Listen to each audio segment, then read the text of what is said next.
Welcome to this explainer. Listen, if you're a focused learner diving into your very first programming language, or hey, maybe you're coming over from JavaScript, Java, or C++, you have probably experienced this exact, totally universal beginner moment. You fire up your editor, you carefully type out your very first if statement, you reach over to your keyboard for that trusty curly brace, and wait, there isn't one. It's just an indent. And to your total surprise, Python is, well, totally fine with it. Where are the brackets, right? It's a question that literally echoes through computer science classrooms all around the world. I mean, let's just acknowledge it. It initially feels a little insane that the world's most popular programming language uses invisible whitespace as actual functional syntax. You might be sitting there wondering, isn't that dangerous? Or how does the computer even know what I'm doing? Well, stick with me, because by the end of this explainer, I'm going to reveal exactly why this isn't just some weird quirk, but rather one of the absolute most brilliant design choices in programming history. So here's our roadmap for today. We're going to crack the missing brackets mystery, look at optional versus enforced structure, dive into Guido's readability philosophy, explore the massive benefits for team environments, break down PEP 8 and those 4 spaces, and wrap up with a bulletproof syntax fix checklist. Let's jump right into the missing brackets mystery. To truly appreciate what Python is doing here, we kind of have to examine how code blocks are defined in basically every other popular programming language out there. The key concept you need to know is a delimiter. In languages like C, Java, and JavaScript, you use delimiters, specifically curly braces. Those braces essentially shout at the computer, hey, everything inside here, it belongs to this specific block of code. And because of that, the computer relies 100% on those braces. Any beautiful, meticulous indentation you do with your spacebar is totally invisible to the machine. It's purely cosmetic decoration. Which brings us to a huge showdown: optional versus enforced structure. See, if formatting is completely optional to the machine, human nature tends to just take over. And that can lead to some wildly different coding styles. Just look at this comparison.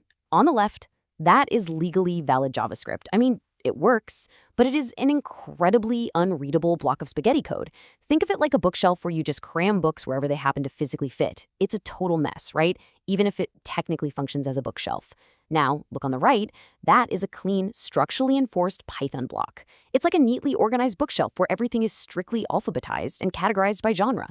Python literally rejects the chaos and forces you to build clean structure. So whose idea was this? Enter Guido's readability philosophy. We absolutely have to talk about the visionary who decided to force this structure upon us. That would be Guido van Rossum, who created Python back in 1991. He had this radical but profoundly simple core motivation behind his design, and it's summed up perfectly by his core belief: code is read far more often than it is written. By making indentation a non-optional part of the language itself, Guido ensured that Python code written by any developer, whether you're a total beginner on day 1 or a senior engineer on day 10,000, is always visually structured. You simply cannot write unreadable spaghetti blocks in Python. The language flat out enforces readability. And let me tell you, the benefits for team environments are huge. This enforced readability is an absolute game changer in professional environments.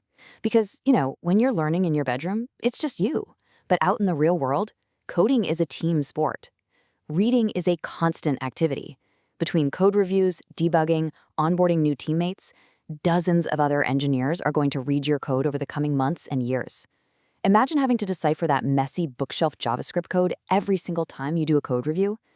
By enforcing visual structure, Python acts as a massive time saver for teams collaborating on a project. Everyone is automatically speaking the exact same visual language.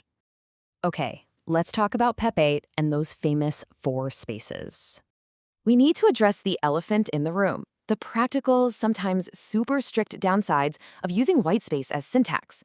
It's not all sunshine and rainbows when you're first starting out. Your beginner frustration is entirely valid. Because indentation is actual syntax, Python is incredibly strict. If you mix tabs and spaces, Python throws an indentation error. Forget to indent after a colon? Boom, syntax error. The computer basically throws his hands up and refuses to run.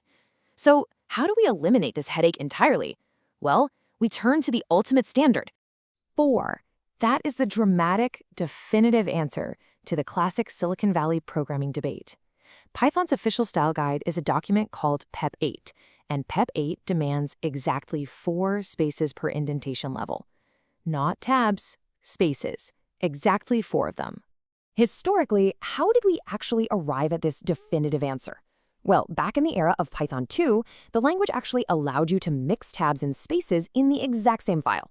And honestly, it caused endless, hair-pulling confusion for developers trying to figure out why their code was randomly breaking. So, when Python 3 was released, the creators permanently settled the tabs versus spaces debate. They made mixing formats a strict, hard error to prevent any visual confusion. The rule is now perfectly settled: spaces, 4 per level, always, no exceptions.